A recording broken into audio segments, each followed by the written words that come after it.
एक कार जळालेली होती आणि त्या जळालेल्या कारमधला मृतदेह त्याच्या घरच्या लोकांनी ओळखला. आता घरातला तरणा ताटा माणूस त्या कारमध्ये जळून मेला आणि तो जळून मेल्याच्या नंतर घरातला कर्तृत्वान पुरुष गेल्याच्या नंतर मुलांचा वडील कुणाचा तरी मुलगा गेल्याच्या नंतर जे दुःख कुटुंबियांना व्हायला पाहिजे ते झालं नाही आणि तिथं पोलिसांच्या मनात पाल चुकचुकली.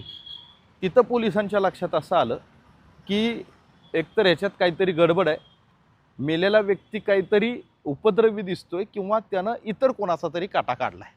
पोलिसांची संशयाची सुई अगदी खरी ठरली आणि कारमध्ये जळालेला जो माणूस होता तो दुसराच निघाला. बरं, तो फक्त जळाला नव्हता तर त्याचा खून झाला होता. तो खून कशासाठी झाला होता तर विम्याचं संरक्षण आहे ते कुटुंबियांना मिळावं, म्हणजे काय तर विम्याचा लाभ कुटुंबियांना मिळावा म्हणून लिफ्ट मागितलेल्या एका व्यक्तीला गाडीत बसवलं गेलं आणि पुढे नेऊन त्याचा खून केला आणि ती गाडी जळाली. आता ती गाडी जळाल्याच्या नंतर नेमका हा सगळा घटनाक्रम पोलिसांच्या निदर्शनास कसा आला, घटना कुठं झाली आणि कोणी कोणाला जाळलं आणि विम्याचा हप्ता मिळवण्यासाठी हा प्लॅनिंग मर्डर कसा झाला हे सविस्तर आपण ह्या व्हिडिओच्या माध्यमातून पाहणार आहोत. नमस्कार, मी आहे मच्छिंद्र टिंगरे आणि तुम्ही पाहताय जाहीर सभा. 14 तारखेला रात्री 12:30 वाजता हेल्पलाईन 112 वरती पोलिसांना एक कॉल आला. वानवडा फाटा ते वानवडा ह्या दरम्यान एक कार जळत आहे आणि तिथं पोलिसांची मदत पाहिजे असा एक हेल्पलाईनवरून कॉल आला. 112ला तो कॉल आल्याच्या नंतर पोलिसांनी तिथं धाव घेतली आणि ती धाव घेतल्याच्या नंतर अग्निशमन दलाला पाचारण करण्यात आलं. ती कार विझवण्यात आली. या कारमध्ये आतमध्ये एक बॉडी होती आणि ती संपूर्ण बॉडी जळून गेलेली होती. म्हणजे ड्रायव्हरच्या सीटवरती एक व्यक्ती पूर्णपणे जळून गेलेला होता आणि मग आता त्याची अवस्था नव्हती की त्याला बाहेर काढून त्याचं पोस्टमॉर्टम वगैरे करण्याची. मग पोलिसांनी ऑन द स्पॉट, म्हणजे त्याला स्पॉट पोस्टमॉर्टम असंही म्हणतात, तर डॉक्टरांना तिथंच बोलवून घेतलं आणि त्याच ठिकाणी त्या बॉडीचं पोस्टमॉर्टम झालं. पोस्टमॉर्टम झाल्याच्या नंतर या गाडीचा आणि त्याच्या मालकाचा शोध घ्यायचं सुरुवात झाली. ज्यावेळेस गाडीच्या काही चेसिस नंबर आणि इंजिन नंबरवरून ह्या गाडीचा मालक शोधण्याचा प्रयत्न केला त्यावेळेस औसा पोलिसांनी दिलेल्या या माहितीनुसार या गाडीचा नंबर MS43AB 4200 4200 असा नंबर आहे आणि बळीराम गंगाधर राठोड औसा तांडा औसा याच्या नावावरती ही गाडी असल्याची निष्पन्न झाली. आता पुढं काय झालं तर पुढे याच्यामध्ये ही जी स्कॉडा गाडी होती, ही स्कॉडा गाडी गेल्या काही दिवसांपासून या राठोड यांचा मेहुणा गणेश चव्हाण हा वापरत होता आणि गणेश चव्हाण हा नेमका त्याच दिवशी रात्री 1च्या सुमारास त्याच्या मित्रांना लॅपटॉप वगैरे द्यायचा आहे अशी कारणं घरात सांगून तो बाहेर पडला होता आणि तो गायब झालेला होता. गंमत अशी आहे की जी बॉडी त्या ठिकाणी सापडली त्या बॉडीची ओळख पटवत असताना मूळ मालक सापडला ह्या गाडीचा, तो राठोड सापडला. राठोडने असं सांगितलं की ही गाडी माझ्या मेहुण्याकडे असती आणि त्यावेळेस पोलिसांनी ती गाडीतली जी बॉडी आहे जळालेली ती बॉडी आयडेंटिफाय करण्यासाठी, ओळखण्यासाठी गणेश चव्हाण याच्या घरच्यांना बोलावून घेतलं. इथं सुद्धा गणेश चव्हाण यांच्या घरच्यांनी ती बॉडी ओळखली, कारण गणेश चव्हाणच्या अंगावरती असलेले जे काही कपडे होते त्याचा जो काही भाग उरलेला होता त्या बॉडीचा, त्याच्यावरून ही बॉडी गणेश चव्हाणचीच आहे असं घरच्या लोकांनी सांगितलं.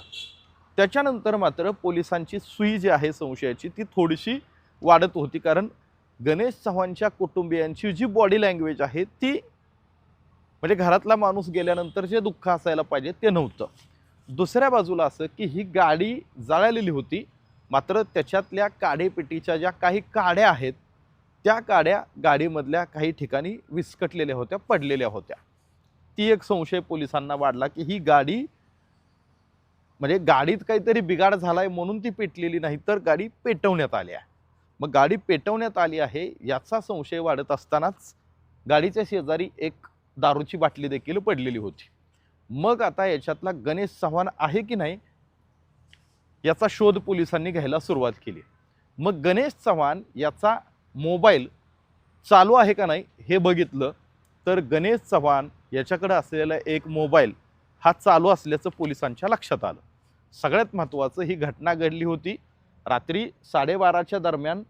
ही गाडी जळालेली ती माहिती मिळालेली होती. मात्र रात्री उशिरा जो मोबाईल गणेश चव्हाण वापरत होता त्या मोबाईल नंबरवरून त्याच्याच जवळच्या एका मैत्रिणीला एक मेसेज गेला होता. पोलिसांना संशय वाढला आणि मग पोलिसांनी चौकशीसाठी त्याच्या जवळच्या काही मित्रांना आणि एका मैत्रिणीलाही बोलवलं. पोलिसांच्या प्रश्नांपुढं मैत्रीण घाबरून गेली आणि ज्या मोबाईल नंबरवरून, ज्या सिम कार्डवरून गणेश या मैत्रिणीला मेसेज करत होता ते सिम कार्ड नेमकं त्या मैत्रिणीच्या नावावरच होतं. आणि तिनं सांगितलं की माझ्या नावावरती असलेलं सिम कार्ड हा गणेश चव्हाण वापरतोय. गंमत तिथंच फसली. झालं असं की साधारणतः 13 तारखेला रात्री 10 वाजता गणेश चव्हाण हा त्याच्या गावाकडे निघालेला होता. मात्र त्याच्या अगोदर साधारणतः 2 महिन्यापासून गणेश चव्हाण याच्या डोक्यात एक कट शिजत होता. तो कट काय होता, तर गणेश चव्हाण हा आर्थिक अडचणीत होता. जवळपास 50 लाख रुपयांचं कर्ज त्याच्या डोक्यावरती होतं आणि ते कर्ज त्याला फिटत नव्हतं. मग त्यानं काय केलं, 1 कोटी रुपये विम्याचं संरक्षण मिळणारा विम्याचा एक विमा पॉलिसी काढली. ती विमा पॉलिसी काढून त्याचा एक हप्ता भरला आणि त्याच्यामध्ये त्यानं लागलीच आपल्या जागी दुसरं कोणाचा तरी मर्डर करायचा, त्याची बॉडी दाखवायची आणि आपणच स्वतः मेलोय असं सांगायचं. त्याच्या या कटामध्ये एक बळी गेला, तो गोविंद यादव. गोविंद यादव हा 50 वर्षाचा व्यक्ती.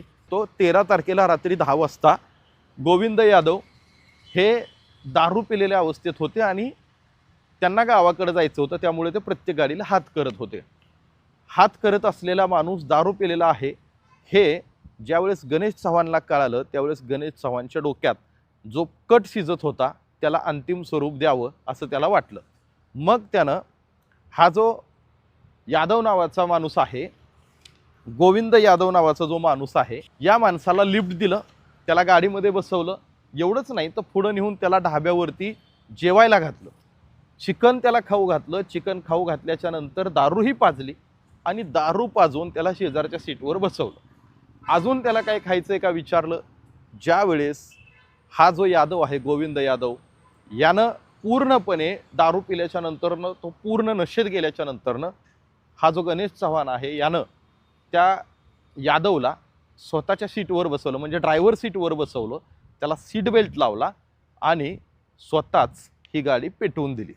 आणि ह्या पेटलेल्या गाडीमध्ये लिफ्ट मागून घरापर्यंत पोहोचण्यासाठी ज्यानं हात केलता तो गोविंद यादव जळून खाक झाला. भांडं कुठं फुटलं तर ज्यावेळेस घरच्यांकडून ज्या पद्धतीनं आक्रोश होणं गरजेचं होतं ते झालं नाही. दुसरी गोष्ट काय की खूप कमी वेळामध्ये ती बॉडी आपली म्हणजे आयडेंटिफाय होण्यासाठी तोही प्रयत्न करत होता. मात्र तोपर्यंत हा गणेश चव्हाण सिंधुदुर्गपर्यंत पोचलेला होता. म्हणजे लातूरपासून तो एका खाजगी ट्रॅव्हल्स बसनं बसला आणि तो विजयदुर्ग या ठिकाणी पोचला, सिंधुदुर्ग जिल्ह्यातल्या विजयदुर्ग तालुक्यामध्ये. आणि या औसा पोलिसांनी त्याचा पाठलाग करून त्या ठिकाणी त्याला पकडलं.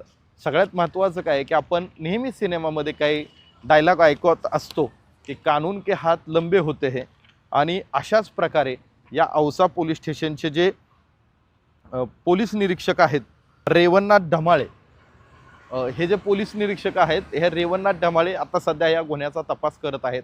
मात्र केवळ आपल्याला कर्जातून बाहेर निघण्यासाठी कोणाचा तरी खून करून त्याला आपल्या जागी दाखवून आपल्या घरच्या लोकांना या विम्याचं संरक्षण मिळावं, 1 कोटी रुपये त्यांना मिळावेत आणि नंतर आपण ह्या कर्जातून बाहेर पडावं. बाहेर पडण्याच्या या कृतीनं त्याला कायमचं जेलमध्ये पाठवलेलं आहे. गणेश चव्हाण याच्या या कृतीमुळं आता लिफ्ट मागून कोणाच्या गाडीत बसायचं का नाही असा देखील प्रश्न सर्वसामान्यांच्या मनामध्ये निर्माण होऊ शकतो. तुम्हाला देखील या घटनेबद्दल काय वाटतं हे जरूर कमेंट करून कळवा. लातूरच्या औसा पोलिसांच्या या कारवाईबद्दल काय वाटलं हे देखील तुम्ही कमेंट करून कळवा. आणि सगळ्यात महत्त्वाचं, आपलं यूट्यूब चॅनल सबस्क्राईब केलं नसेल तर जरूर करा.